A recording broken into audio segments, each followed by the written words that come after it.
Oi pessoal, tudo bom? Hoje eu tô aqui pra mostrar pra vocês os meus favoritos de 2025. Não são muitos, se não me engano são 3, 5, 7 livros apenas. Mas eu também não li muito esse ano, foram poucos livros, eu li acho que 21 livros, 22 livros. E vou mostrar pra vocês então os livros que eu mais gostei. Tem bastante romance, mas tem um pouquinho de... acho que a maioria é romance, na verdade. Então acho que eu vou começar a falar pra vocês, então, dos livros de suspense que eu li, que foram os dois que eu mais gostei, foram o da Agatha Christie, que eu estou lendo a obra da Agatha Christie em ordem cronológica que foi escrita. E o segundo livro que ela escreveu foi oh meu Deus... foi O Adversário Secreto. Tá aqui a cola, que é pra mim não esquecer. O Adversário Secreto, que é essa capinha aqui que eu li. E eu gostei muito desse livro, mais do que o primeiro livro dela. Esse livro me surpreendeu, porque assim, eu comecei desconfiando de alguns personagens. Aí eu realmente encontrei o personagem qual eu achei que era o culpado. E aí teve uma reviravolta na história, que aí fez eu pensar já em outro personagem e de repente uma surpresa enorme. E sem contar que esse livro não é sobre Poirot, o investigador não é a Poirot, é a Tupence e o Tommy. É o primeiro livro que aparece o casal, né? Aliás, neste livro que eles se tornam um casal, mas normalmente eles eram amigos e se tornaram um casal depois desse livro. Se não me engano, tem 3 ou 4 livros que são com esses dois personagens investigativos. E aí, em Um Amigo Secreto, eles precisam descobrir o que aconteceu com a Jenny Finn. Só que várias pessoas contratam ele, mas um lado é ruim, um outro lado é bom, e de repente o lado bom não é tão bom assim, o lado ruim não é tão ruim assim. E aí, gente, acontece muita coisa. E assim, eu li até agora eu li 3 livros da Agatha Christie e esse é o meu preferido por enquanto dos 3. E aí, o segundo livro da Agatha, o terceiro livro da Agatha Christie que eu li foi Assassinato no Campo de Golfe, que é o terceiro livro que ela escreveu. E eu também gostei muito desse livro, porque ele também deu uma reviravolta assim que eu não esperava. E a história por trás, assim, neste livro, ela colocou uma coisa a mais, assim, que teve que remover um passado de um outro crime para poder descobrir coisas que talvez fizessem parte do crime que Poirot estava investigando. Esse já é com Poirot e a gente ama o Poirot porque ele é muito... ele tem um jeito peculiar de investigar, né, de fazer a investigação dele. Então, eu adorei. Então, são esses 2 livros da Agatha Christie. Eu li 3 livros dela, né, os 3 primeiros livros dela esse ano, e eu gostei muito desses 2. Então, agora, já que eu já falei sobre esse suspense que eu li, policial, né, suspense policial, vou falar então sobre os romances. E tem alguns romances de época aqui que eu quero falar pra vocês. E o primeiro, que na verdade esse realmente é um romance de época, e eu sei que muita gente vai discordar de mim, mas pra mim romance de época tem que ter sido escrito naquela época. Então, autores contemporâneos que escrevem romance de época, pra mim não é um romance de época, porque eles não sabem nada sobre aquela época. Tá? Por mais que eles estudem, que eles vão estudar pra descobrir, não é a mesma coisa. Então, tipo, você lê um romance de época, sei lá, da Julia Quinn, por exemplo, não é a mesma coisa que você lê um romance de época da Jane Austen, porque a Jane Austen viveu naquela época que ela tá escrevendo. Então, assim, não sei se vocês conseguem me entender, mas então pra mim, romance de época tem que ter sido escrito naquela época. Não vem com essas coisas de foi escrito ano passado o livro, mas de 1800. Não é romance de época pra mim. Mas enfim, como a maioria vence, então vou mostrar pra vocês 2 romances de época que eu li. O primeiro, é claro, tinha que ser Jane Austen. E esse aqui, eu só li até hoje 2 livros da Jane Austen, que foi Orgulho e Preconceito, que todo mundo lê, e que não é o meu livro preferido. E li A Abadia de Northanger, ou Northanger, não sei, eu digo Northanger, que é este aqui. A capa deste meu não é assim tão bonita, mas ele é um livrinho fininho, levando em consideração os outros livros dela. Ele tem 208 páginas. E aqui a gente vai ter nossa personagem principal, é a Catarina. Catarina? Peraí, porque eu sempre confundo o nome dos personagens. É isso mesmo, Catherine. Catherine aqui, ela é uma moça de 17 anos que ela vai fazer companhia para um casal em Bath, na Inglaterra. E aí ela conhece algumas pessoas, fazem amizade com algumas pessoas e descobre que as pessoas não são o que elas realmente aparentam ser. E aí ela tem que aprender a se virar sozinha, ela tem que aprender que as pessoas não são tão confiáveis como ela pensa. E aí ela passa um pouquinho de sofrimento, ela passa um pouquinho de nervoso, mas assim, ela é uma personagem que não me decepcionou, sabe? Por mais mocinha que ela é e por mais de época que ela é, ela era totalmente independente e ela sabia tomar suas próprias decisões. E foi isso que chamou a minha atenção nesse livro. Então eu gosto muito dessa personagem. E sempre que alguém fala em uma personagem feminina que é, assim, um modelo, eu sempre cito a Catherine de A Abadia de Northanger. Então esse aqui foi um dos favoritos. Bom, o segundo livro de época que eu li é esse aqui, Encontrada, da Karina Ricci, que eu sou apaixonada por esse livro, na verdade sou apaixonada por essa série, embora eu ainda não tenha terminado a série, eu só li os 2 primeiros, mas esse livro é muito bom. O Perdido já é muito bom, mas esse aqui me surpreendeu, porque eu achava que, por ser o segundo, normalmente o segundo sempre é meio assim, né? Mas não, esse livro é incrível.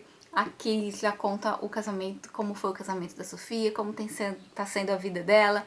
E ela descobre que ela deveria realmente estar nessa época, que ela nasceu na época errada. Enfim, esse livro é muito bom. Então, assim, eu super indico para todo mundo esse livro. Essa série, na verdade.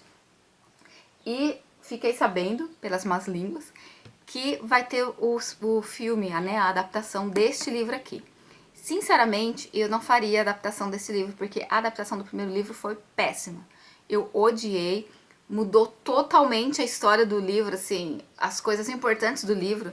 Tipo, no filme, o que importa no livro é o All-Star vermelho. E no filme eles deletaram o All-Star da vida da Sofia. Então, pra mim, assim, se eu fosse autora, não autorizava a adaptação. Porém, o que importa nessa vida, né, gente, é o dinheiro que tá entrando. Então, enfim.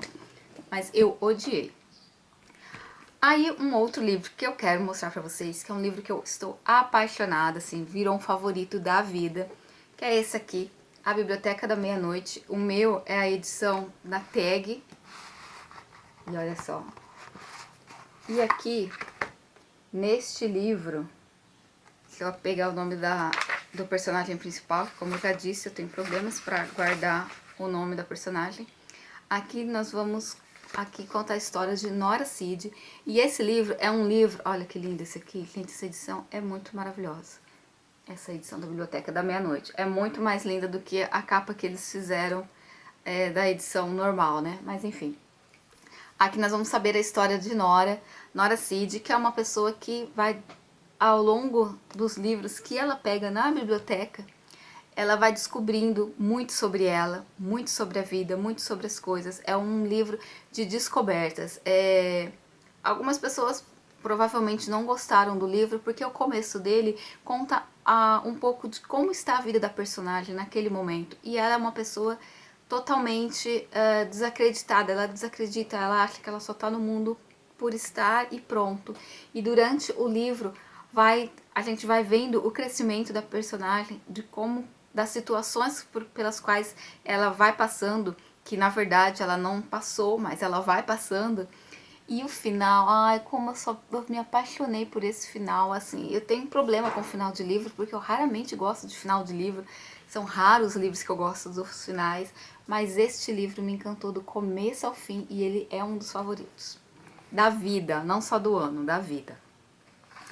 Outro favorito que é maravilhoso, que também me impressionou muito, é o segundo livro também de uma série, que é Corte de Névoa e Fúria, da Sarah J. Maas. Gente, que livro incrível! Que livro incrível! Eu gostei muito do primeiro, eu me apaixonei pelo primeiro livro, só que esse aqui veio para dar uma pá na nossa cara, para falar, acorda pra vida que vocês leram o livro primeiro sem prestar atenção. E esse aqui é o do contra, tipo assim, ele cata o primeiro livro e faz assim, ó. Ele joga o primeiro livro que a gente leu com tanto amor, com tanta dedicação, ele joga na sarjeta. Esse livro é incrível, gente. Aqui, esse livro é incrível. Aqui a gente vai continuar acompanhando a história, que lá vou eu olhar o nome do personagem que eu lá esqueci. Feire. Ai, era só abrir a contracapa e tava aqui. Então aqui temos a história de Feire, a continuação da história de Feire. O que aconteceu com a Feire depois dela ter matado a Amaranta e ter salvado o reino do Tamlin e o reino de todo mundo, né? O que aconteceu? No primeiro livro ela ganha poderes, e aí ela virou uma feérica, será que sim, será que não? Ai, gente, eu amo fantasia, e essa fantasia é uma das melhores que eu tenho lido nos últimos tempos, sabe? Eu achava que depois de Harry Potter, eu gostei muito de Caraval, mas o último livro de Caraval não me agradou muito. Ai, mas agora esse aqui, o Acotar está roubando todas as atenções para ele. É maravilhoso e eu não vejo a hora de ler o terceiro livro. E por último, quero falar pra vocês também mais um romance, mas esse aqui é mais um romance nacional, né? Porque Encontrado é um romance nacional. Então agora vamos falar de outro romance nacional, antiguinho. Se não me engano, ele foi escrito em 2016. Deixa eu ver. Só pra ter certeza do que estou falando e não falar besteira para vocês. 2014. Essa edição é de 2014, que são As Batidas Perdidas do Coração, da Bianca Briones. Esse ano eu fiz uma releitura deste livro, então para mim ele foi muito mais intenso. A primeira vez que eu li, eu li ele em 2016, por isso que eu falei, mas eu li ele em 2016, ou 2017, não lembro, não, foi 2016. Então eu li, então eu só absorvi a história dos personagens principais, que lá vou eu olhar aqui. Deixa eu ver aqui, aonde está. Os personagens principais são a Viviane e o Rafael. Então eu só absorvi a história em volta deles, o romance deles. Desta vez que eu li, eu absorvi muito mais. Esse livro fala muito sobre perdas, sobre luto. E aí, então, tocou muito mais em mim dessa vez, né? Que agora eu já não tenho meus pais. Então, e nesse livro, a Viviane, ela perde o pai logo no início do livro. E o Rafael, ele já perdeu o pai. E aí ele acaba de perder também uma prima e a tia, se não me engano, e os tios. E então, assim, é um livro de muita luta, de muita resiliência, de muito amor, sabe? De dedicação, mas tem muitas. Fala muito sobre drogas, sobre bebida e sobre essa cura, não só a cura para se livrar de drogas, do álcool, mas a cura emocional dos dois, mas principalmente do Rafael. A gente vive assim com ele assim uma tensão muito grande o tempo inteiro, porque desde a morte do pai dele ele sofreu um abalo muito grande e desde então ele vem sofrendo muitas perdas. Então, por isso, esse aqui também entrou nos meus favoritos do ano.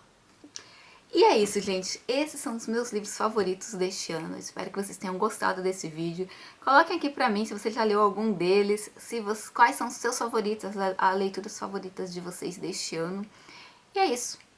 Um beijo pra vocês e até o ano que vem com as leituras favoritas de 2025.